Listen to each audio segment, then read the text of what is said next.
Lire le psaume pour aujourd'hui que je vous propose, puisque je vous ai mis des Bibles là, c'est le psaume numéro 46 et il est à la page 668. Page 668, le psaume 46. Est-ce que Dana, tu veux bien nous le lire ? Je t'amène le micro.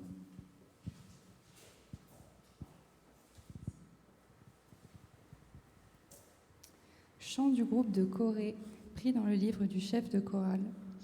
Dieu est pour nous un abri solide et sûr. Il est toujours prêt à nous aider dans le malheur.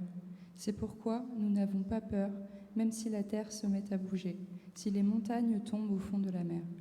Son eau rugit et soulève l'écume. Les vagues de la mer se dressent et font trembler les montagnes. Mais une rivière coule et réjouit la ville de Dieu, la plus sainte des habitations du Très-Haut. Dieu est dans cette ville, elle ne tombera pas. Le jour se lève et déjà, Dieu est là pour l'aider. Des pays rugissent, des royaumes tremblent, Dieu élève la voix et la terre disparaît. Il est à nos côtés, le Seigneur de l'univers. Il nous protège avec puissance, le Dieu de Jacob. Venez voir les actions du Seigneur, ce qu'il a détruit sur la terre. Il arrête les combats jusqu'au bout du monde. Il brise les arcs, il détruit les lances, il met le feu aux boucliers. Le Seigneur crie, « Arrêtez et reconnaissez que je suis Dieu. Je remporte la victoire sur tous les peuples. Je remporte la victoire sur toute la terre. Il est à nos côtés, le Seigneur de l'univers. Il nous protège avec puissance, le Dieu de Jacob. » Amen. Amen. Oui, Seigneur, tu es vraiment celui qui nous protège. Tu es celui qui permet que nous n'ayons aucune crainte malgré tout ce qui peut venir sur nous, contre nous, tout ce qui peut nous effrayer dans le naturel du monde. Eh ben, tu viens nous animer de ta paix. Donc merci Seigneur.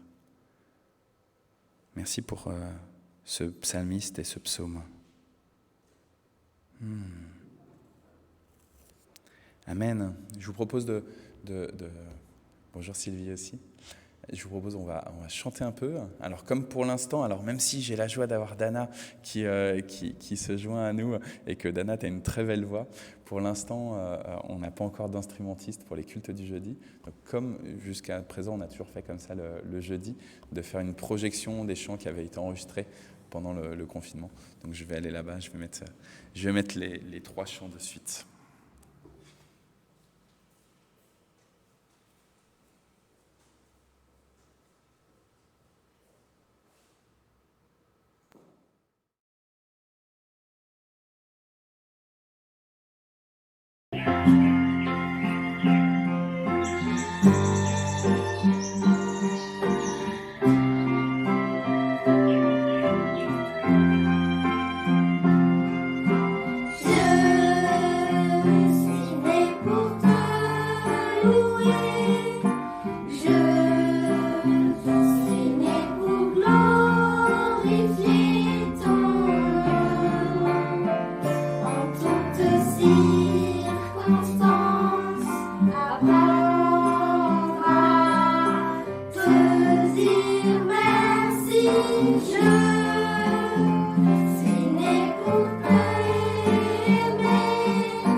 Je suis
flamme brûle dans mon cœur.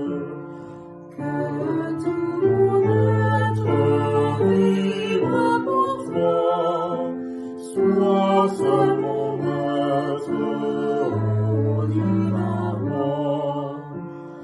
Source de vie, de paix, d'amour, vers toi je crie la nuit et le jour. Entends ma plainte, sois mon soutien, calme ma crainte, toi mon seul bien. Du mal perfide, ouvre de moi, viens, sois mon guide, chef de ma foi. Quand la nuit voile tout à mes yeux, sois mon étoile, brille des cieux. Source de vie, de paix, d'amour, vers toi je crie la nuit et le jour. Entends ma plainte, sois mon soutien, calme ma crainte, toi mon seul bien. Voici l'heure nouveau,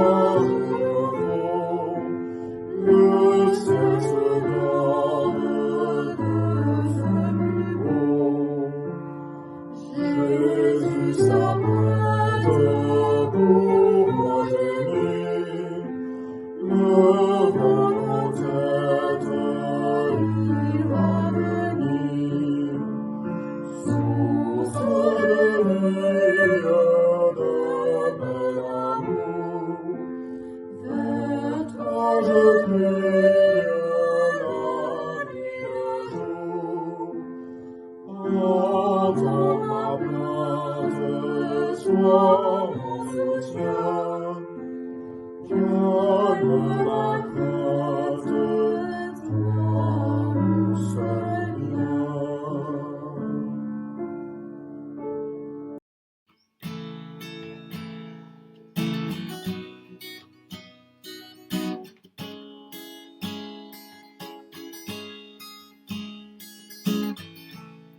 Oui, nous voulons être un peuple embrasé, l'église que ton cœur attend. Viens briser nos chaînes, détruire notre orgueil, Seigneur, fais-le maintenant. Oui, nous voulons être un peuple embrasé, l'église que ton cœur attend. Viens briser nos chaînes, détruire notre orgueil, Seigneur, fais-le maintenant. Notre Père plein de bonté, nos cœurs à toi s'abandonnent. Pour ce monde que tu as tant aimé, Seigneur, voici nos courants. Esprit de Dieu, Esprit du Dieu vivant, souffle du nord, souffle du sud, souffle de l'est, souffle de l'ouest, Esprit de Dieu, Esprit du Dieu vivant, souffle des quatre vents et descend sur nous.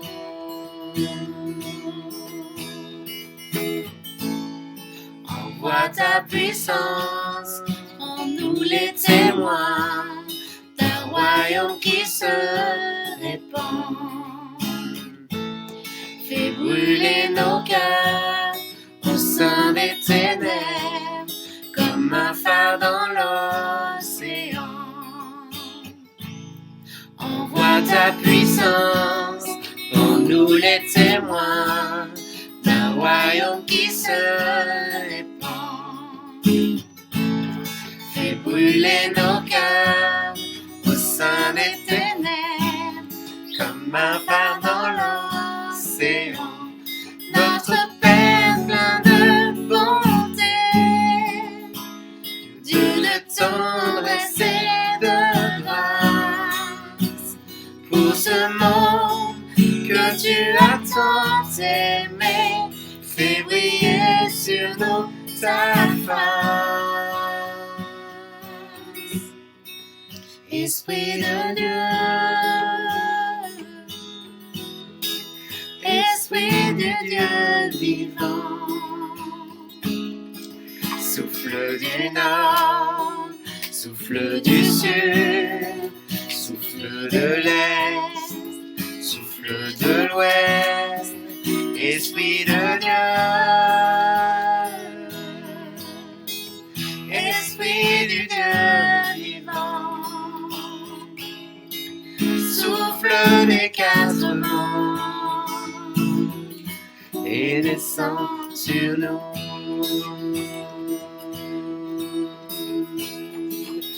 Que ton règne vienne, ta volonté soit faite sur la terre comme au ciel, sur la terre comme au ciel. Que ton règne vienne, ta volonté soit faite sur la terre comme au ciel, sur la terre.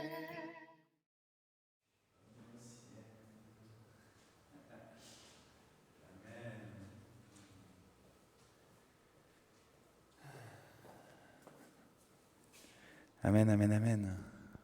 Ça fait du bien, non, de louer le Seigneur. Et avec cette diversité de talents hein, qu'on a dans la paroisse. Voilà, on va poursuivre ces 2 derniers dimanches et jeudi dernier. Coucou Isabelle, coucou chérie. Je t'affiche. On a travaillé sur Zacharie. Alors, pour dimanche prochain, on va travailler sur le chapitre 3, hein, qui est la 4e vision de Zacharie. Mais du coup, dimanche dernier, on a terminé le chapitre 2. Et donc là, j'étais un peu coincé pour aujourd'hui parce que, du coup, on a fini le chapitre 2, puisqu'on a pris des passages comme ça dimanche dernier. Et dimanche prochain, c'est chapitre 3. Je me suis dit, qu'est-ce que je fais ? Il se trouve que dans la sélection de textes que je propose pour les dimanches, eh ben, il n'y a pas le chapitre 4. Donc du coup, on va avancer un peu aujourd'hui et on prendra le chapitre 3. La 4e vision de Zacharie. Donc je rappelle, c'est des visions que Zacharie il a eues pendant la nuit, donc des rêves, hein, des songes. Et Sylvie, si tu veux prendre une Bible, hein, ou tu en as une là, c'est bon. C'est des songes, donc nous on a tendance à dénigrer un petit peu nos rêves, en disant c'est notre inconscient, etc. Et là il se trouve que Zacharie il reçoit ça comme vraiment des paroles du Seigneur. Un ange va lui décrypter, va lui donner le songe et va lui décrypter le songe. Donc je vous propose le chapitre 4, dans cette Bible, c'est page 1157, Zacharie chapitre 4, page 1157. Est-ce que c'est toujours toi, Dana, qui a le micro, mais peut-être que si quelqu'un a envie de lire, et on va lire tout le chapitre 4, il fait 10 versets. Je regarde en même temps. Je pense que super, Michel, on est content que le son refonctionne pour toi aussi. Voilà, on vous salue tous. Tilan, on te salue. Nicole. Voilà. Est-ce que quelqu'un veut lire le chapitre 4 ? Ouais, Germaine ? Merci beaucoup. Le micro, il nous sert pour nous dans le temple, mais aussi pour évidemment les frères et les sœurs qui sont connectés. 5e vision, le porte-lampe et les oliviers. L'ange chargé de me parler vient et il me réveille comme si j'étais en train de dormir. Il me demande « Qu'est-ce que tu vois ?» Je réponds « Je vois un porte-lampe tout en or. En haut, il y a un réservoir pour l'huile. Il porte 7 lampes et chacune a 7 flammes. 2 oliviers sont près du réservoir, l'un à sa droite, l'autre à sa gauche. Je demande à l'ange chargé de me parler « Qu'est-ce que cela représente, mon Seigneur ?» Il me répond « Tu ne sais donc pas cela ?» Je lui dis non. Alors il m'explique. Les 7 lampes représentent les yeux du Seigneur. Il surveille toute la terre. Je lui demande encore « Et les 2 oliviers, à droite et à gauche du porte-lampe, qu'est-ce qu'ils représentent ?» Je lui demande aussi « Et les 2 branches d'olivier qui laissent couler l'huile dorée par les 2 tuyaux en or, qu'est-ce qu'elles représentent ?» Il me répond « Tu ne sais donc pas cela ?» Je lui réponds « Non, mon Seigneur. » Alors il m'explique « Ce sont les 2 hommes consacrés avec de l'huile au service du Seigneur de toute la terre. » L'ange me charge de dire cette parole à Zorobabel. Voici le message du Seigneur de l'univers. Ce n'est pas par le courage ni par la violence que tu agiras, mais c'est par mon esprit.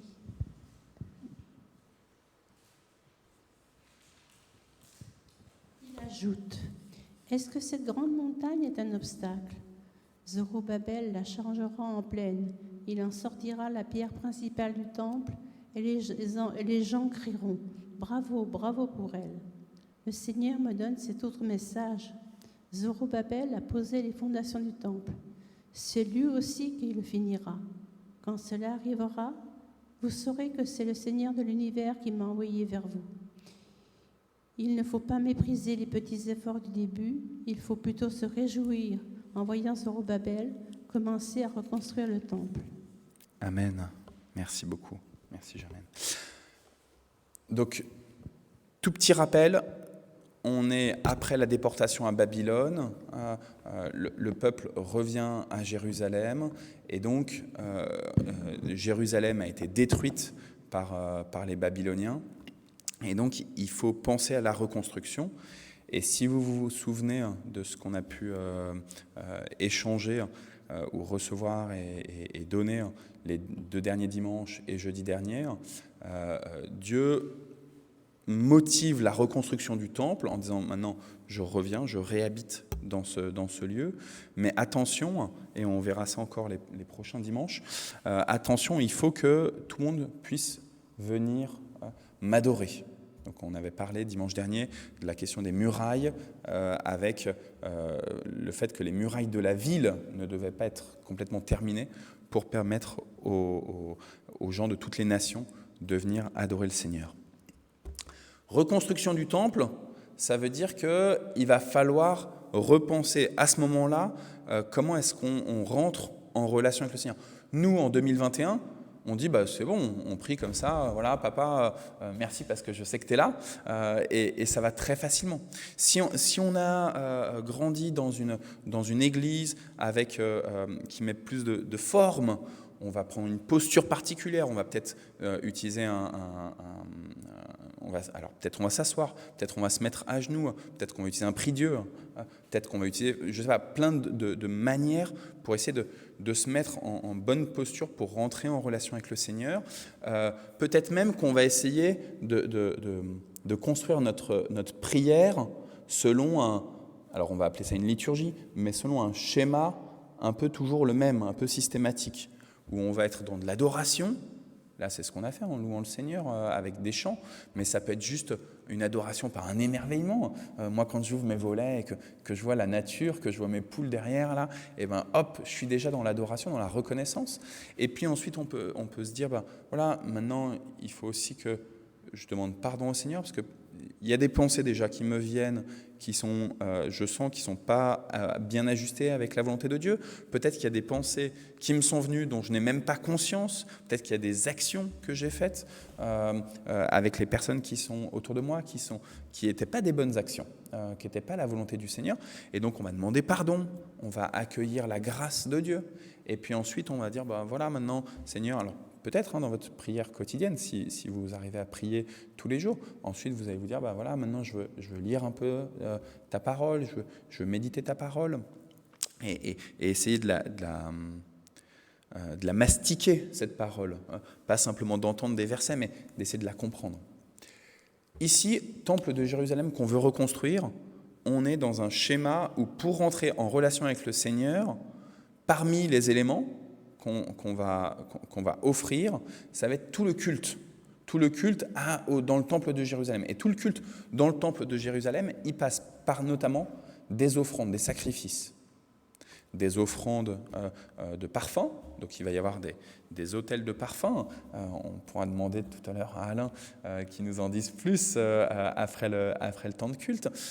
Et puis il y a aussi des autels où on fait des sacrifices d'animaux, où les prêtres sont chargés, comme pour les parfums d'ailleurs, sont chargés de sacrifier des animaux, de répandre le sang des animaux pour, nous dit notamment le Lévitique, pour faire monter une bonne odeur pour le Seigneur. Pour dire vraiment, on offre toute la création à Dieu.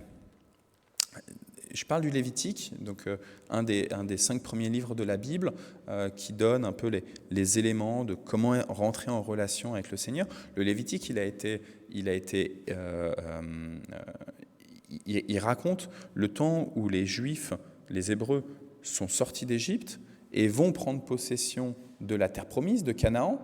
Ils n'ont pas encore construit le temple de Jérusalem, ils ne sont pas encore en Canaan.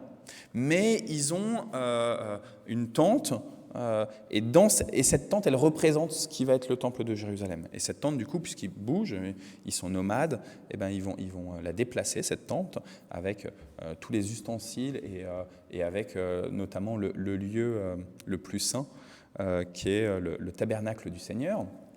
Et donc, ils vont déjà penser la ritualité, la liturgie, la manière de rentrer en relation avec Dieu, avec cette tente, mais ça nous donne des éléments pour comment est-ce qu'on veut vivre dans le temple, ensuite, quand on sera en terre de Canaan. Ça, c'est dans le Pentateuque.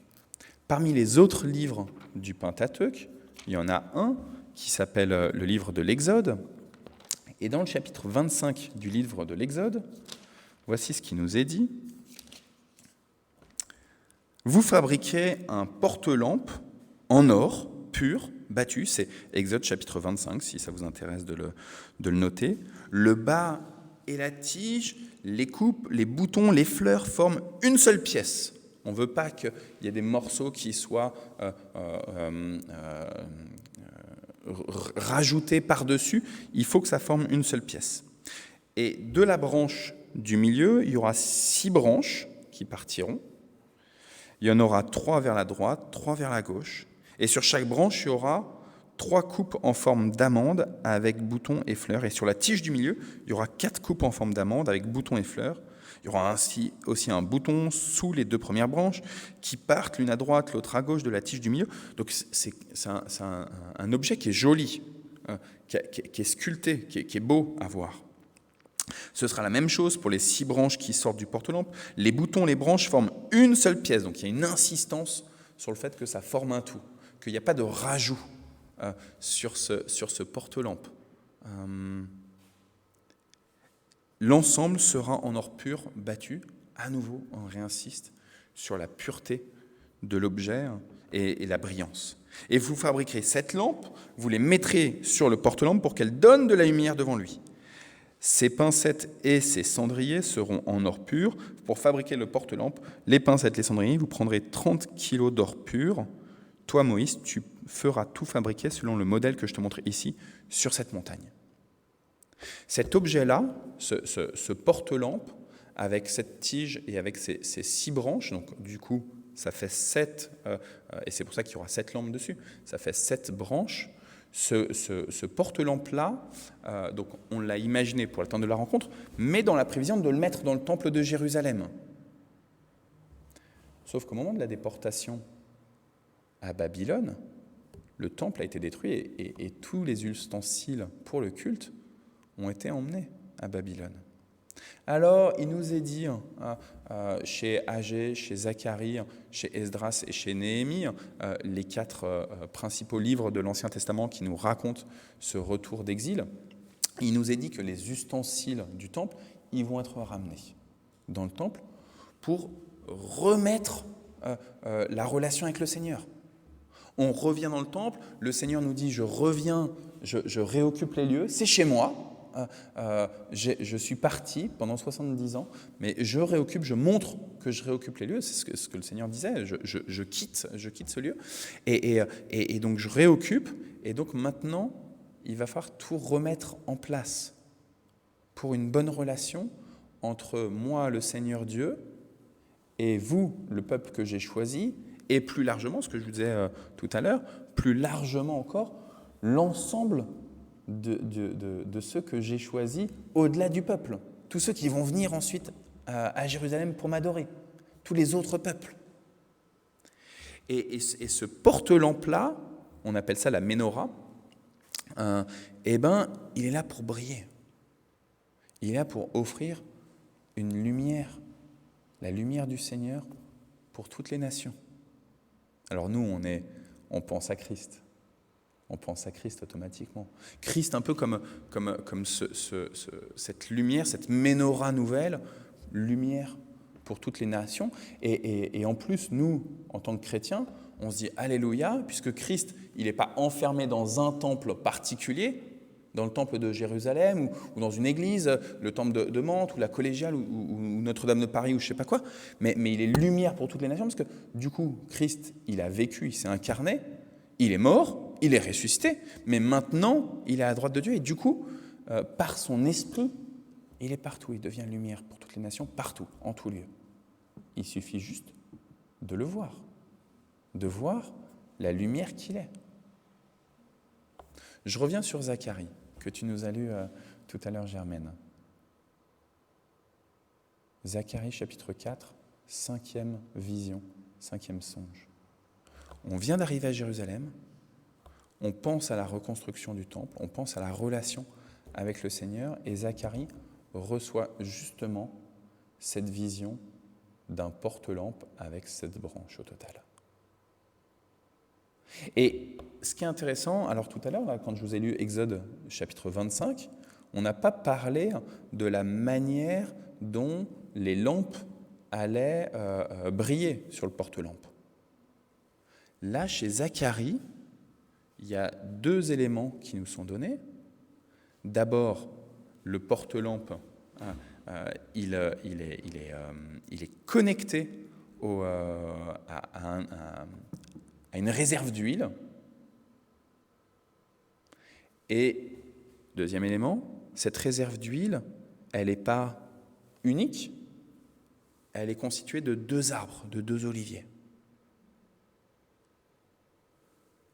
Ce porte-lampe est connecté à des réservoirs qui sont des oliviers, qui puisent dans la terre, qui puisent dans le soleil, dans la pluie, etc., pour pouvoir produire de l'huile, et qui va nourrir le porte-lampe.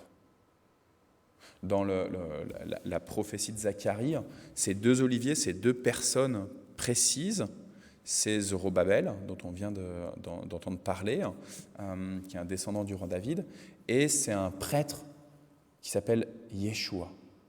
Lui, on en parlera dimanche, puisque c'est dans le chapitre juste avant. Ces 2 oliviers, ils puisent leur force, ils puisent leur énergie de la connexion à la fois avec la création, mais aussi évidemment du Seigneur. Et ils vont nourrir, ils vont être connectés au porte-lampe pour pouvoir apporter la lumière.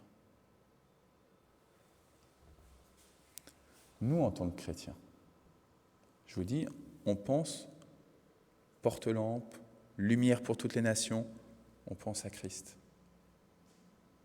Ce que je trouve très intéressant pour nous aujourd'hui, c'est que Christ, il ne brille pas tout seul. Christ, la menorah nouvelle, ne brille pas juste tout seul. Il a besoin d'être alimenté. Alimenté, connecté, exactement comme là, avec les oliviers. Il a besoin d'être connecté pour recevoir de l'huile, recevoir du fioul. Et là, il y avait 2 réservoirs. Un plutôt impliqué dans le monde, dans la gouvernance du monde, descendant du roi David, donc un roi, quoi, Zorobabel. Un plutôt impliqué dans la relation entre Dieu et le peuple, de la prêtrise, Yeshua. Mais aujourd'hui, puisque Christ, il n'est pas juste une menorah dans un temple, mais qu'il est partout, eh bien, il a besoin d'être connecté à nous, quoi. Il a besoin d'être connecté à nous pour pouvoir briller. Si on croit que Christ, il est la lumière pour toutes les nations, que Christ, il peut apporter de la joie, de la paix dans le monde entier, c'est parce que nous, on est connectés à Christ. Et qu'on va nourrir, alors nourrir Christ, faut pas que vous me traitez dans des hérésies, etc. C'est d'abord Christ qui nous nourrit, on est bien d'accord. Mais sans cette connexion entre le peuple de Dieu, entre les chrétiennes et les chrétiens, et le Christ, alors la lumière disparaît, petit à petit. Et on le voit bien, toutes les fois où le peuple de Dieu ne se lève pas pour signifier explicitement qui est Christ, qui est la lumière, eh bien, ils se produisent de grandes tragédies. Il y a des angoisses profondes.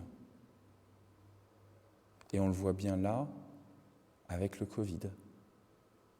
Alors nous, on est dans notre petit cercle t'inquiète pas, on a les distances, Sylvie. Nous, on est dans le petit cercle chrétien, là. Et on se dit, l'Église, on a parlé du Covid, oui, et on s'est repenti. Mais est-ce que vraiment l'Église, elle a parlé dans le monde, déjà dans la France, déjà dans Mantes et dans le Mantois? Est-ce qu'elle s'est vraiment mise debout pour dire Christ, la lumière, la paix. Christ, celui qui va apporter non plus de la ténèbre, mais la joie, la vérité. C'est beau, hein, ce songe de Zacharie. À nous, en plus, qui sommes chrétiens et qui voyons que Christ est la nouvelle Ménorah. Je ne sais pas si ça se dit beaucoup, mais en tout cas, je le dis aujourd'hui. Et ce besoin d'être connecté à nous. Et je disais juste, et je vais terminer là-dessus, parce qu'il est déjà 11h moins 20, ces oliviers, ils ont forcément leurs racines dans la terre. Et forcément qu'ils ont besoin du soleil. Je veux dire, moi, si je plante un olivier cet été à Mantes-la-Jolie avec la pluie, tout ça, je ne suis pas sûr que l'olivier y tienne, avec le manque de soleil. Et ces oliviers, ils ont besoin d'être enracinés dans cette terre et reçoivent à la fois de la connexion avec... alors là, c'est eux qui donnent dans le porte-lampe, mais ils reçoivent aussi du reste de la création. Le peuple chrétien que nous sommes n'est pas appelé à juste vivre hors du monde, en disant le monde, c'est le mal, etc. Vivre hors du monde, dans son petit espace, à dire nous, on est dans la louange au Seigneur, alléluia, alléluia, alléluia. Mais incarné dans le monde, ancré dans le monde, et ancré dans le Christ, et alors seulement, le Christ devient la lumière pour toutes les nations. Alors comme j'aime bien le faire le jeudi, même si le temps nous est un peu compté, est-ce qu'il y a un élément encore, soit que vous avez entendu là, chez Zacharie, soit dans Exode, soit dans ce que je viens de vous dire, qui vous stimule, qui vous encourage, qui vous parle, qui vous questionne, et que vous voulez juste échanger, et qui pourra aussi alimenter nos échanges après le reste, notamment pendant le repas.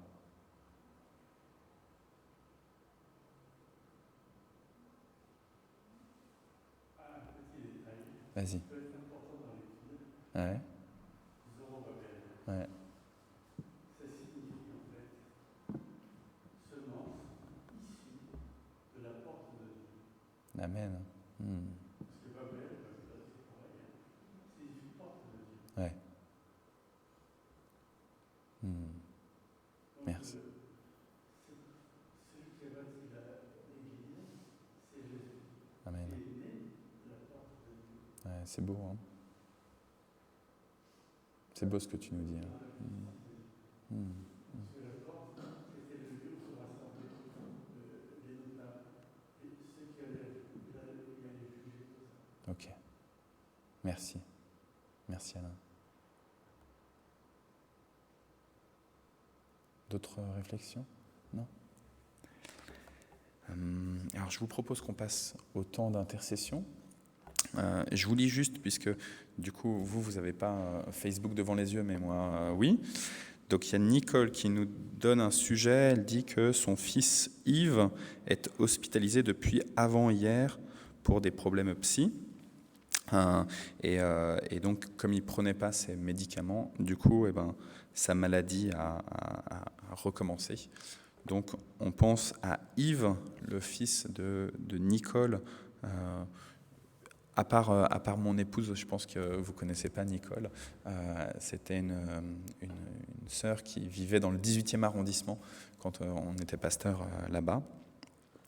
Et puis Michel, qui était une paroissienne à Noisy-le-Sec, qui est aussi connectée avec nous, qui nous dit que, parce qu'elle a eu une infiltration au niveau de sa main jeudi dernier, donc il nous avait dit je ne sais pas si je resterai beaucoup avec vous. Finalement, elle avait pu faire tout le culte. Donc Michel nous dit, en ce qui concerne l'infiltration au sujet de ma main, il y a un léger mieux, mais ce n'est pas encore ça. Alors on me dit souvent d'être patiente. Donc voilà, et elle nous dit, la patience et moi, ça fait largement deux. Donc on veut prier pour Michel et pour sa main. Et puis elle nous demande de prier aussi pour son amoureux, Gabriel. Voilà. Il me semble que Nicole, dimanche, nous avait aussi demandé, donc toujours la même Nicole qui est connectée avec nous, juste de rendre grâce, puisque son chéri Johnson avait un travail juste en face de... Elle a déménagé, et donc elle n'est plus sur Paris, elle est partie en province, et son chéri a pu trouver un travail juste en face de chez eux. Et donc voilà. Est-ce que vous avez des sujets de prière particuliers, autres que ce que je viens de vous lire?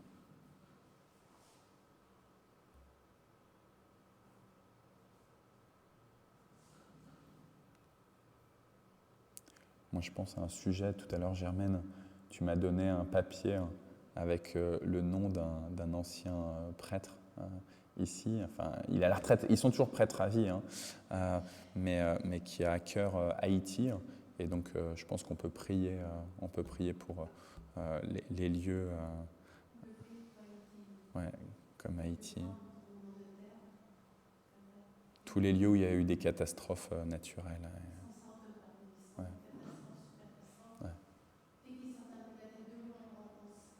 Dès qu'ils commencent à reconstruire, etc., à nouveau.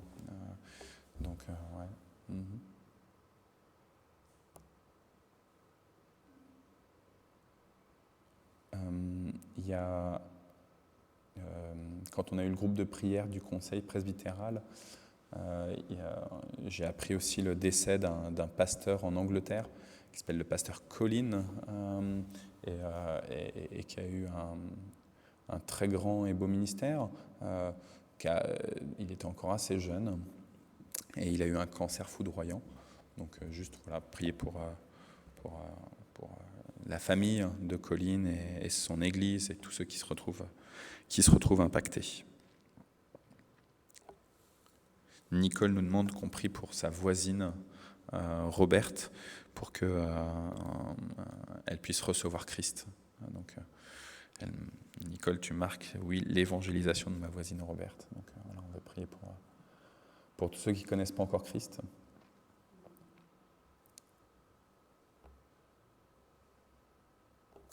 On s'arrête là sur les sujets. Donc je vous propose on laisse soit du silence, soit on élève la voix, chacun son tour, à nous de voir. Et on pourra terminer avec le Notre Père.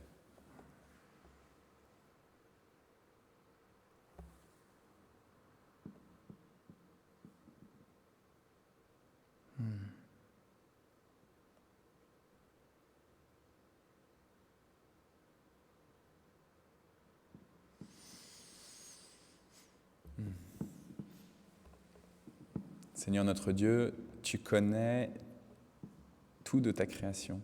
Tu connais chacune de tes créatures, animées ou inanimées. Tu connais chaque être humain, chaque animal. Tu vois ce qui est visible à nos propres yeux et puis tout ce qui est caché, soit dans nos intimités, soit caché de nous-mêmes.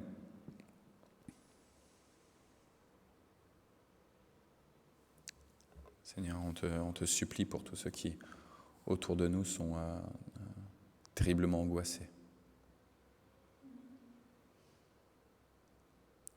Tous ceux qui sont fragilisés dans leurs relations avec leur famille, avec leurs amis. Tous ceux qui ont du mal à reprendre contact.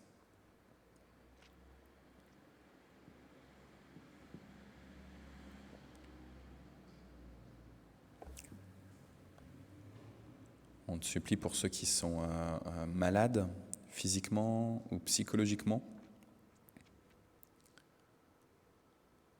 On pense que tu es un Dieu qui guérit, qui apporte le salut en renouvelant, en restaurant, en réconciliant ta création. Donc on te supplie, interviens pour nos frères et nos sœurs qui sont malades.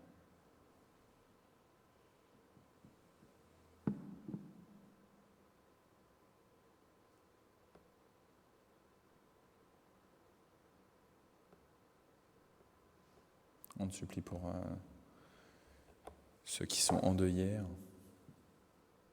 Tous ceux qui disent merci Seigneur pour la vie de la personne défunte et sur le fait que maintenant nous croyons qu'elle est auprès de toi. Et on te supplie pour tous ceux qui sont sans espérance et qui n'arrivent pas à ressentir ta paix.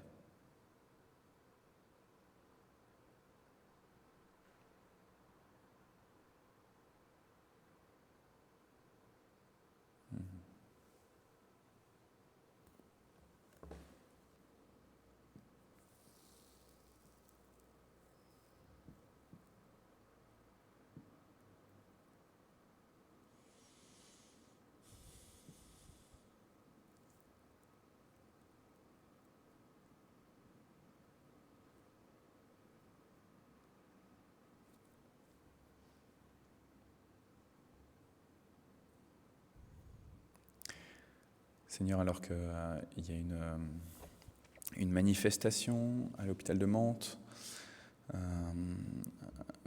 des manifestations un peu partout en France pour la question des soignants, la question de la vaccination obligatoire, la question des passes sanitaires. On veut te supplier, apporte ta paix. Donne-nous un cœur de contrition, donne-nous cette possibilité, cette capacité de faire diminuer notre ego, notre orgueil, pour demander pardon pour ce qu'on a pu transmettre comme information qui était erronée, qui était blessante, qui ont blessé des individus.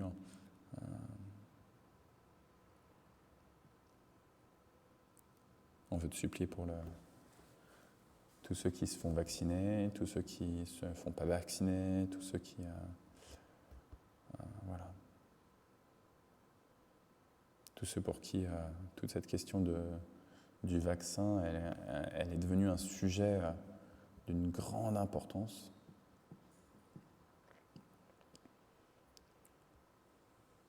On veut te supplier pour nos soignants, et notamment ceux de Mantes.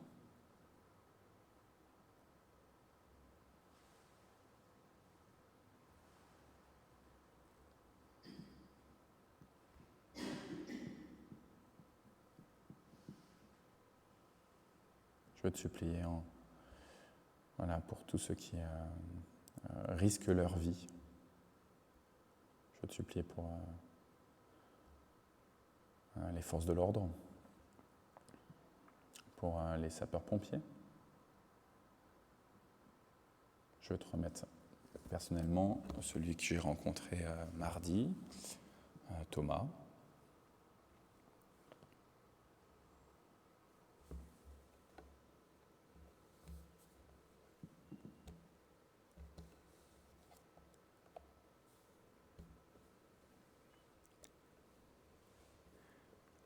Et puis Seigneur, comme Tilane, elle nous demande de prier pour sa petite fille, pour qu'elle puisse poursuivre ses études. Et ben on veut te supplier évidemment pour elle, mais on veut te supplier pour tous ceux aussi qui poursuivent justement leurs études, leur scolarité actuellement. On veut te supplier pour les enseignants. Prends soin d'eux, Seigneur. Et aligne-les, ajuste-les à toi et à la venue de ton royaume. Nous croyons que nous pouvons vivre dans ton royaume dès ici-bas, Seigneur. Fais-nous vivre, Seigneur.